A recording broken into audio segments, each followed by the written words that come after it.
المشكل البريء علام الأخبار. Azan KZ Ислам порталы ұсынады. Ұстаз Ерсін Әмре Абу Юсуфтың Құран тәпсірлері бойынша бейне дәрістерінің топтамасы.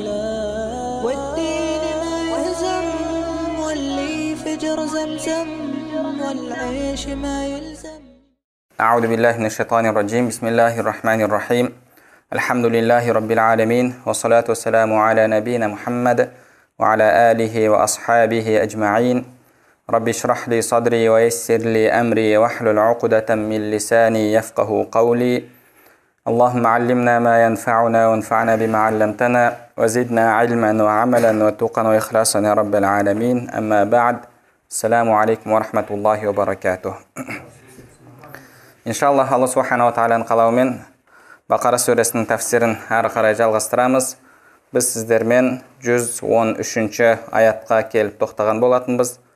113-ші аятта Алла Субханаху ва Тағала айтады: وَقَالَتِ الْيَهُودُ لَيْسَتِ النَّصَارَى عَلَى شَيْءٍ وَقَالَتِ النَّصَارَى لَيْسَتِ الْيَهُودُ عَلى شَيْءٍ وَهُمْ يَتْلُونَ الْكِتَابَ كَذَلِكَ قَالَ الَّذِينَ لَا يَعْلَمُونَ مِثْلَ قَوْلِهِمْ فالله يحكم بينهم يوم القيامة فيما كانوا فيه يختلفون. 113-ші аятта айтады: яһудилер насаралардың ешқандай негізі жоқ десе, насаралар да яһудилердің ешқандай негізі жоқ дейді. Негізі жоқ дегенде алашай, яғни лейсатин насара алашай деген кезде еш нәрсенің үстінде емес деген. Яғни олардың ұстанған жолы, ұстанған сенімдері еш нәрсе емес, дұрыс емес деген мағынада келген сөз. Яһудилер насранилар жайында солай айтады, насранилар яһудилер жайында осылай айтады. Вахум ятлунал китаб, бұлардың барлығы да кітап оқитындар. Яғни Алла Субханаху Тағаладан келген кітапқа иман келтіретін адамдар кітап оқи тұра, олар осындай сөзді айтады. Кәзалика қала аллазина ла я'ламуна мисла қаулихим. Білімсіз адамдар деген сөзден бұл жерде мақсат Мекке мүшриктері, білімсіз адамдар да солардың айтқанындай айтты. Яғни олар пайғамбарымыз саллаллаху алейхи уассаламның еш негізі жоқ, пайғамбарымыздың ұстанған жолы дұрыс емес деген сөзді айтты. Фаллаху яхкуму бейнахум яумал қиямати фима кану фихи яхталифун. Алла қиямет күні олардың талас тартыстары үстінен үкім айтады деді. Алла Субханаху ва Тағала бұлардың таласқа түскен мәселесінің ертең қияметте шешімін береді. Алла Субханаху ва Тағала бұл мәселеде өзінің үкімін жүргізеді. Бұл жалпы ғұламаларымыз тәфсир кітаптарында Наджран христиандар деген, Йемен жақтан келген христиандар бар, пайғамбарымыз саллаллаху алейхи вассаламға келеді. Сонда олар келіп пайғамбарымыз саллаллаху алейхи вассаламның алдында отырған кезде яһудилерден арасындағы ғалымдары келіп сол мәжіліске қатысып, сол жерде яһудилер мен насранилардың арасында тартыс кетеді. Қызу тартыс болып, соңы бір-бірін балағаттаумен, бір-бірін кәпірге шығарумен осы нәрсемен бітеді. Яһудилер бұлар христиандар адасқан дейді, христиандар бұл яһудилер адасқан дейді. Себебі бұлардың арасында үлкен негізі айырмашылық бар. Негізгі кітаптар бір болғанымен яһудилер Айса алейхиссаламды мойындамайды. Айса алейхиссаламды олар зинадан туылған деп есептейді. Ал христиандар болатын болса, насранилар Айса алейхиссаламды Құдайдың ұлы дейді. Яғни араларында осындай айырмашылық, осындай келіспеушілік бар. Негізінде енді әл-күфру милләтін уахида деді ғой. Негізінде күпірлік немесе кәпірлер олар бір ұлт немесе бір ұлт емес, бір қауым деп келетін сөз бар. Сол үшін де қарап отыратын болсақ, тарихта яһудилер мен насранилар мұсылмандарға қарсы бірігеді. Бірақ негізінде шындап келетін болса, мұсылмандар насраниларға яһудилерден гөрі жақынырақ. Қалайша? Біз Айса алейхиссаламды Құдай демейміз, бірақ Айса алейхиссаламды Алланың рухы, рухулла, Алланың кәлимасы, яғни Алланың күн деген сөзінен пайда болған ұлы пайғамбарлардың бірі. Ол кісіге иман келтірмеген адам мұсылман бола алмайды. Қайсы бір адам, мысалы, Құранда келген пайғамбарлардың 99-ына иман келтіріп, біріне иман келтірмеймін десе, ол адам мұсылман болмайды. Кімде-кім Айса алейхиссалам Алланың елшісі емес десе, пайғамбар емес десе, немесе Муса алейхиссалам Алланың елшісі емес, пайғамбар емес дейтін болса, ол адам мұсылман бола алмайды. Енді біз осылайша Айса алейхиссаламды құрмет тұтамыз. Ол кісінің анасын қасиетті, сондай өте жоғары деңгейдегі әйелдерден деп есептейміз. Мариям анамыз деп айтамыз, ол кісіні құрмет тұтамыз.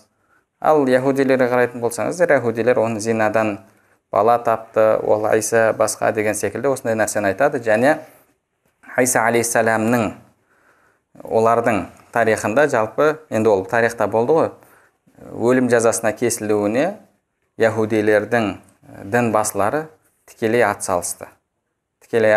Алла субханаху тағала олардың айласынан, олардың көздеген нәрсесінен Айса алейхиссаламды құтқарды. Алла субханаху тағала оны аспанға көтеріп алып кетті. Бірақ қарап отыратын болсақ, яһудилердің Айса алейхиссаламға деген дұшпандығы өте үлкен. Және христиан дінін бұзуға да солардың үлкен негізі қызметі орасан өте зор. Павел деген кісі, апостол Павел дейді орысшасында, ол негізінде яһуди дінін ұстанған Айса алейхиссаламға дұшпан болған адам. Айса алейхиссалам олардың арасынан кеткеннен кейін бір күні мен көшеде кетіп бара жатыр едім. Маған Айса көрінді. Сөйтіп, неге өзіңді тозаққа отын етіп жатсың, тәубеңе кел деді.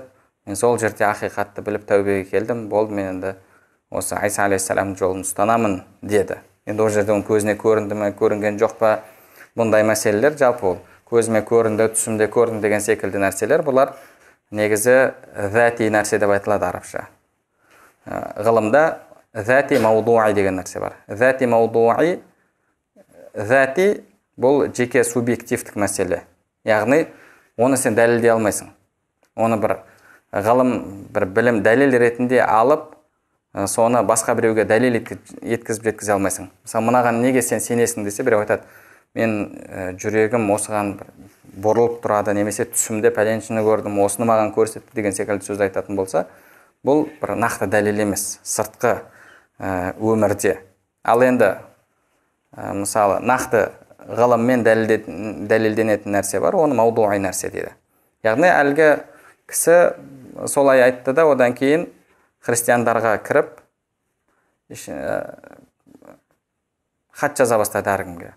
Соның хаттарының ішінде келеді әлгі. Аздап арақ ішіп тұрсаң болады деген әңгіме. Алла тағала сенің денеңдегі бір сантиметр теріге қарап қолған жоқ деп, сөйтіп сүндетке отыру деген нәрсені, оның үкімін жойды. Тағы да басқа да осындай көп деген христиан дініне өзгеріс енгізген. Жалпы христиан дінінде енді олардың несі бойынша айтып жатыр қой. Жалпы Алланың алдында немесе пайғамбарлар шақырған діннің барлығы ислам діні болып табылады. Осылайша өзгеріс енгізген үлкен негізінде ғұламалар сол апостол Павелді христиан дінінің негізін қалаушы деп те қарастырады. Себебі қазіргі кезде көптеген көзқарастардың барлығы соның сөздерінен, соның басқа адамдарға жазған хаттарынан, тағылымдарынан алынады. Сөйтіп, ол яһуди болды. Яғни, жалпы яһудилер мен насранилардың арасында негізінде үлкен дұшпандық бар, бірақ күпірлік бір миллет, бір қауым болғандықтан да мұсылмандарға қарсы бірігіп кететін жағдайлар өте көп болады. Соңғы уақыттарда, соңғы жылдары осы Рим папаларының бірі яһудилерді Айса алейхиссаламның қанынан тазартты. Оғанға дейін негізі Рим папалары да, жалпы мұсылмандар, яһудилер құдай ұрғандар, олар құдайдың баласын өлдірді деген секілді сөзді айтады. Негізінде, яғни қарайтын болсаң, ақидасы қызық жалпы. Негізінде ол келіп ағашқа керілуі адамзат үшін бақыт болатын болса, сол арқылы адамзат күнәсінен арылып, Құдайдың мейіріміне қол жеткізген болатын болса, онда оған көмектескен яһудилер негізі жақсы тірлік істеген ғой. Олар үшін бүйтіп қарап отыратын болсаң, негізінде оларға былайша айтқанда услугу оказали дейді ғой орысша. Яғни оларға керісінше көмектесіп берді. Енді бірақ жалпы араларында дұшпандық болды. Соңғы уақытта осы Рим папаларының бірі болды, енді ол алдын өтіп кеткендер, мынау қазіргі яһудилердің оларға қатысы жоқ. Сол үшін біз бұларды Айса алейхиссаламның қанынан тәбрия жасаймыз, яғни бұлардың оған қатысы жоқ. Бұлар бұл мәселеде кінәлі емес деп, сөйтіп араларында тағы да жақындау болды. Бірақ пайғамбарымыз саллаллаху алейхи уассаламның алдына келген кезде яһудилер мен христиандардың арасында осындай үлкен талас болып, бір-бірін кәпірге шығарып осындай сөздерді айтады. Кәзалика қалаллазина ла я'ламуна мисла қаулихим. Сол секілді сөзді білімі жоқтар да айтты дейді. Білімі жоқтар да айтты. Яғни білімі барлардың өзінің арасында таласып, екеуі де сәмауи кітапқа, Алладан нәзіл болған кітапқа иман келтіреміз деп отырып осылай таласып жатса, бір-бірін кәпірге шығарып жатса, онда мұсылмандар тура жолда емес деген мүшриктердің сөзі мүлдем алынбайды. Мүшриктердің сөзі мүлдем алынбайды. Бұлардың өзі осындай үлкен ихтилафқа түсіп отыр. Негізінде яһудилер Инжилді мойындау керек еді. Бірақ олар мойындаған жоқ. Себебі Алла субханаху тағаладан ол да түскен кітап. Оны олар мойындамастан жалпы насранилықты адасуда деп айыптады. Енді мыналар да алдыңғы яһудилердің ұстанып отырған кітабы, ол да негізінде сәмауи кітап екендігін біледі насранилар. Бірақ солай бола тұра мыналарды адасуда айыптайды. Сөйтіп отырғанда енді ешқандай кітап берілмеген, білімі жоқтар келіп исламда дұрыс емес деп жатса, олардың сөзіне мүлдем бұл жерде орын жоқ. Орын жоқ. Сол үшін де Алла субханаху тағала «Кәзалика қалаллазина ла я'ламуна мисла қаулихим». Тура сол секілді сөзді білім берілмегендер де айтты дейді. Олар Мекке мүшриктері исламға қатысты айтты. Мыналар өзара айтып жатса, олар исламға қатысты. Бұлар да, яғни әл-муслимун алейсу аля шей деген сөзді айтты да. Мұсылмандар да адасқан, олар да тура жолда емес деді. Алла субханаху тағала мыналардың өзара таласы осындай болатын болса, онда мынау мүшриктер жайында не деуге болады дегенде Алла субханаху тағала осы жерде келтіріп жатыр. Фаллаху яхкуму байнахум яумал қиямати фима кану фихи яхталифун. Алла субханаху тағала бұлардың талас тартысқа түскен мәселелерінде ертең қияметте үкім жүргізеді.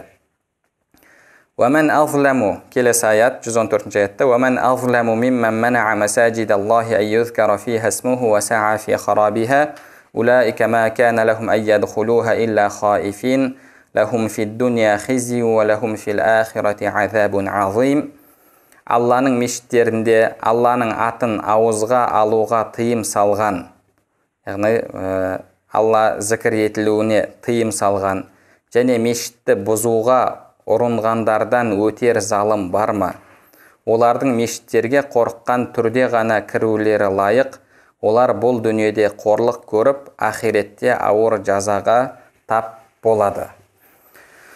Енді бұл 114 аят кімдерге қатысты түскен деген мәселеде ғұламалар әртүрлі көзқарастар айтқан. Біреулер яһудилерді талқандаған, олар мемлекетін талқандаған, Навуходоносор жайында түскен деді. Тағы біреулер ол әлгі римдіктердің патшасы Титусқа қатысты түскен деген секілді сөздерді айтқандар бар. Бірақ дұрысырағы бұл жерде бұл Мекке мүшриктеріне қатысты түскен. Мекке мүшриктеріне қатысты түскен. Енді олардың мүшриктерге ұқсастығын Алла субханаху тағала мына жерде келтіргеннен кейін бұл аятта да олардың, яғни мүшриктердің тағы бір жамандығын Алла субханаху тағала айтып кетіп жатыр. Олар не істеді? Олар мұсылмандарды харам мешітінде намаз оқудан тыйды, Алланы зікір етуден тыйды, және жалпы мешітке кіруден тыйды. Абу Бакр радиаллаху анху өзінің үйінде мешіт істеп қойған еді. Сол мешітінде намаз оқуға да олар тыйым салып келіп зияндарын тигізді. Алла субханаху тағала солар жайында айтып жатыр. Енді осы мешіттерде Алланың есімі зікір етілуге тыйым салған және мешіттерді бұзуға ұрынғандардан кім залымырақ, олардан залым кім бар деп жатыр. Имам Мулла Али Қари рахимахуллах осы мәселеге қатысты ғұламалардың тағы бір тәфсірін келтіреді. Ол тәфсір жалпы адамның жүрегі, бұл да адамның бір ішкі мешіті дейді.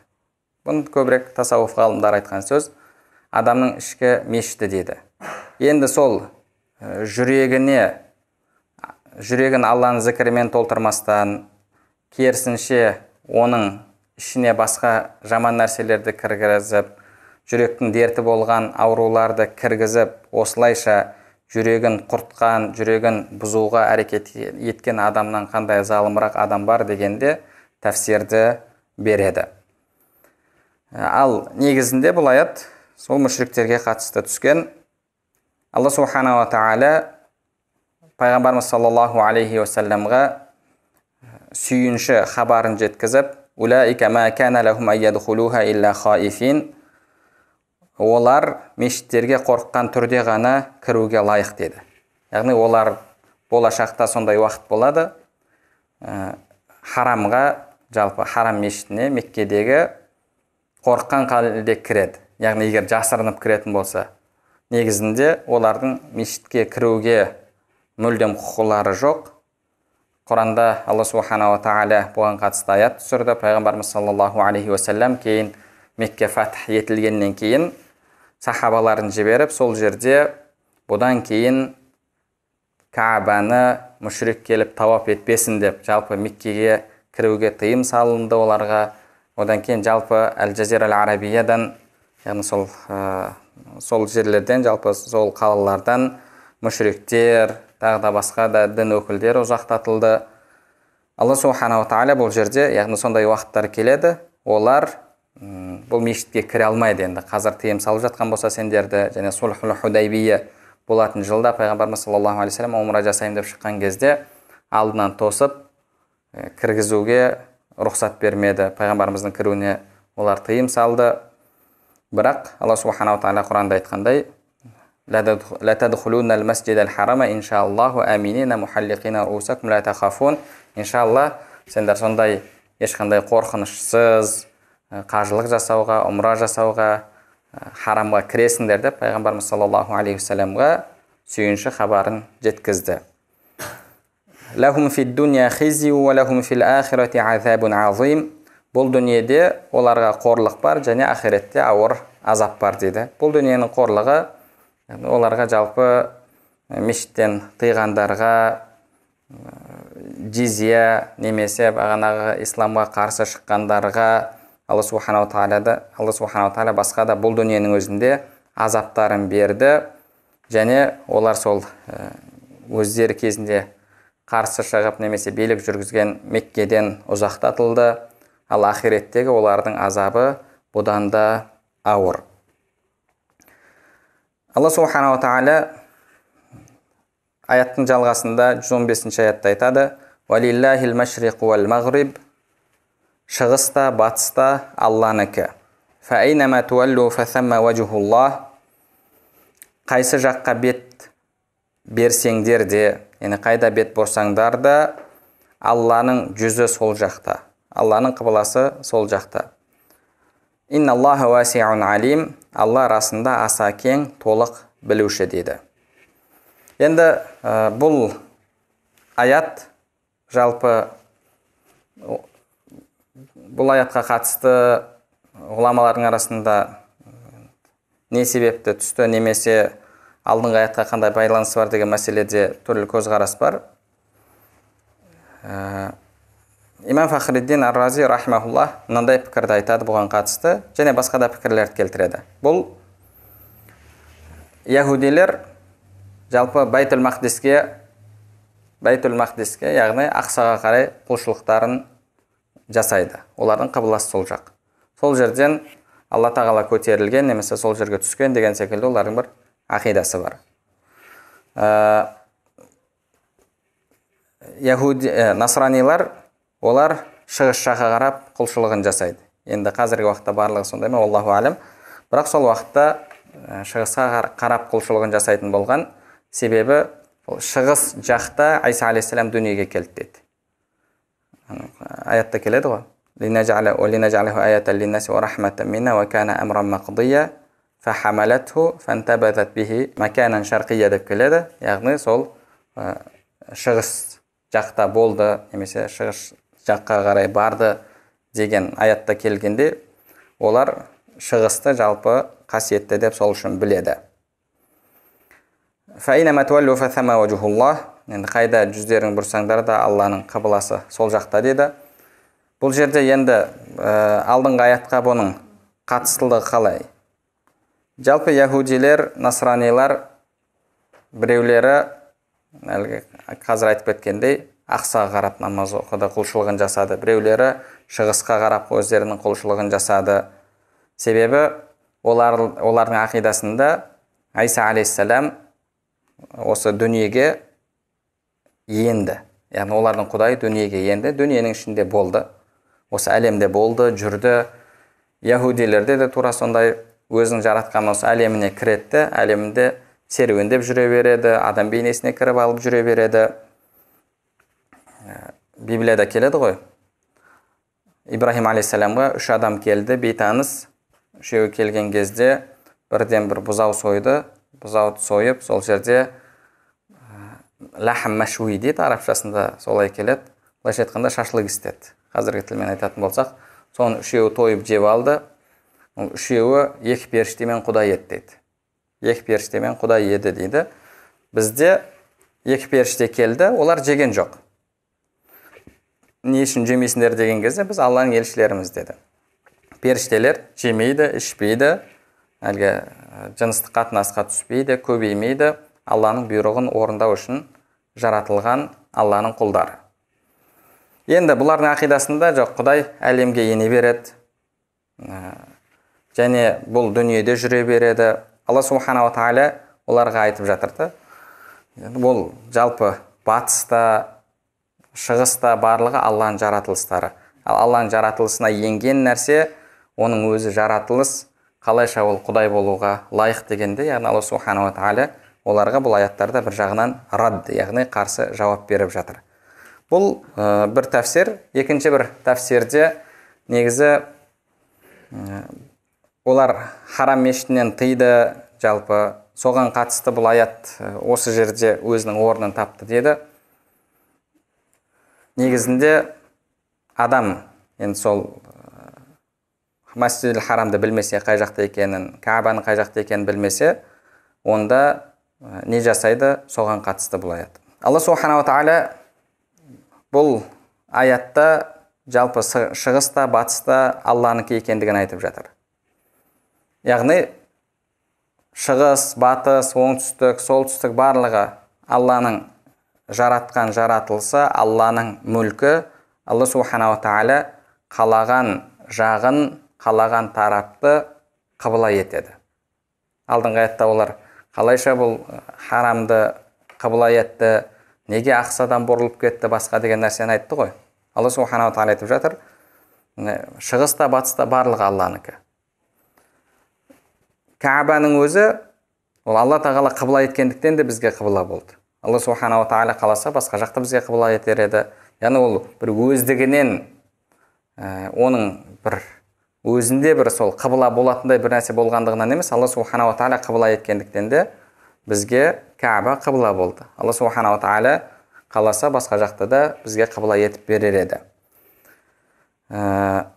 Одан кейін فَأَيْنَمَا تُوَلُّوا فَثَمَّ وَجْهُ اللَّهِ. Қайда жүздеріңді бұрсаңдар да Алланың қыбласы сол жақта. Бұл аят бір жағынан осы сапарда жүрген адамға қатысты түскен аят деді. Бірде пайғамбарымыз саллаллаху алейхи вассалам сахабалары сапарда болады. Бұны имам Ибн Аббас радиаллаху анхума келтіреді. Сөйтіп түнде иджтихад жасап намаздарын оқиды. Кейін таңертең тұрған кезде қараса, негізі дұрыс жаққа намаз оқымаған екен. Каабаға қарай намаз оқымаған, басқа жаққа қарап намаз оқыған. Кейін пайғамбарымыз саллаллаху алейхи вассаламға осының хабарын берген кезде осы аят түсті дейді. Осы аят түсті дейді. Бұл бір пікір. Екінші пікірде бұл көліктің үстінде нәпіл намаз оқымақшы болған адамға қатысты түскен аят деді. Жалпы екеуіне де қатысты. Бірі адам Каабаны іздеп таба алмаған кезде шамамен мына жақтау деп намазын оқиды. Кейін қателескенін білсе, ол намазын қайтып оқымайды. Және одан кейін екінші жалпы нәпіл намаз оқыған адамға қатысты. Нәпіл намаз оқуда көліктің үстінде оқып кете беруге болады. Нәпіл намаз оған нақты сан жоқ. Міне мынанша оқуың керек, мынаншадан артық оқысаң болмайды деген нәрсе жоқ. Сол үшін де адам құлшылығын жасағысы келсе, көлігінің үстінде, автобуста кетіп жатса да, нәпіл намазын оқып жүре береді. Ал парыз намаздар шектеулі, ол үшін көліктен түсіп, әсіресе осындай атпен, түйемен жүрген кезде көліктен түсіп оқу, ол бір үлкен қиындық туғызбайды. Түсіп парызын оқып алады, ар жағына қайтадан көлікке мінетті, нәпілін оқып кете береді. Енді нәпілді қанша көп оқысаң сонша жақсы. Енді әрбір оқу үшін жерге түсу керек болса, онда қиыншылық тудырады. Ондай кезде адам не жерге түсіп, сонымен көш тоқтайды, кетіп бара жатқан керуен тоқтайды, немесе көліктің үстінде нәпіл намаз оқуға мүмкіншілік болмайды.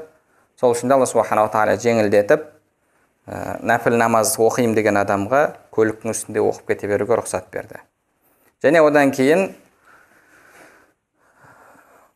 қыбланы іздеп, бірақ нақты қыбланы таба алмастан намаз оқыған адамға да қатысты Алла субханаху тағала айтады: қай жаққа жүздеріңді бұрсаңдар, сол жақта Алланың тікелей мағынасы жүзі дейді. Ғұламаларымыз оның ішінде Ибн Аббас радиаллаху анхума, яғни Алланың қыбласы сол жақта деді.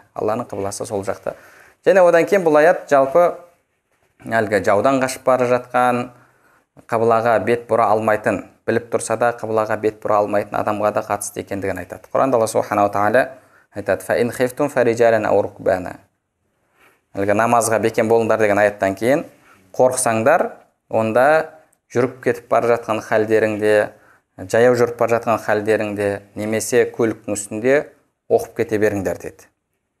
Ондай кезде руку сәжде де адамның мойнынан түседі. Аузымен айтып кете береді. Артынан мысалы жау қуып бара жатыр, тоқтап намаз оқуға ешқандай мүмкіндік жоқ. Қалай қарай кетіп бара жатса, сол жағы ол үшін қыбла, және әлгі руку сәждесі де мойнынан түседі. Сол кеткен бойы оқып кете береді. Фаинама туаллу фасамма важхуллах. Қайда жүздеріңді бұрсаңдар, Алланың қыбласы сол жақта. Инналлаха уасиун алим. Алла субханаху тағала толық білуші, аса кең дейді. Енді бұл аятқа қатысты қазір өздерін сәләфиміз деп жүрген кісілер, сол бауырларымыз, солардың ұстаздары сондай қате болған тәфсир айтады. Сол Шейх Усаймин өзінің Шарх ал-Ақида ал-Уасития деген кітабында «Фаинама туаллу фасамма важхуллах» дегенге қатысты, қай жаққа жүздеріңді бұрсаңдар, сол жақта Алланың қыбласы деген пікір айтылған дейді. Бірақ ол пікір дұрыс емес. Дұрыс пікір ол қайда жүзіңді бұрсаң, сол жақта шынайы Алланың жүзі. Себебі Алла тағала бізді қамтып тұр дейді. Яғни олардың ақидасында жалпы Алла субханаху тағала осы бүкіл жаратылысты өзінің затымен қамтып тұр деді. Соңында қандай нәтиже шығады? Яғни біз Алланың ішіндеміз деген ақида шығады. Енді бір жағынан мына аятқа қатысты мынандай тәфсір бергені мүлдем қызық. Олардың ақидасында бағанағы Алла субханаху тағаланың екі қолы бар, 5 саусағы бар, 2 аяғы бар, балтыры бар, жүгіреді деген ақида ғой. Енді барлық жақтан тек қана жүзі қамтып тұрса, онда не болды? Енді сендер бекітіп жатқан басқа бағанағы ағза мүшелер қайда қалды деген сұрақ туындайды. Яғни сондай бір түсініксіз ақиданы айтады. Әлбетте бұл аят оларға дәлел болмайды. Бұл жерде жалпы уәжихуллах деген сөз қыбла мағынасында келеді. Жүз сөзі қыбла мағынасында келеді. Жүз сөзі мысалы Алланың разылығы деген мағынада да келеді. Иннама нутаймукум ливажихиллах. Сендерді Алланың жүзі үшін тамақтандырамыз дейді. Бұл жерде яғни Алла разы болу үшін тамақтандырамыз деген сөз. Кейде жүз деген сөз келеді, мысалы зат дегенді білдіреді. Күллу шайин халикун илля вajha. Барлық нәрсе жоқ болушы жүзінен басқа дейді. Жүзінен басқа деген яғни Алланың өзінен басқа деген. Екінші бір тәфсирі, барлық нәрсе жоқ болушы тек қана Алланың жүзі үшін жасалынған амал ғана қалушы деген мағынада. Яғни рия басқа ниеттермен жасалған амалдар жоқ болады, тек қана Алла разылығы үшін жасалған амал ғана қалады, Алла соған ғана сауабын береді деген мағынада келген сөз.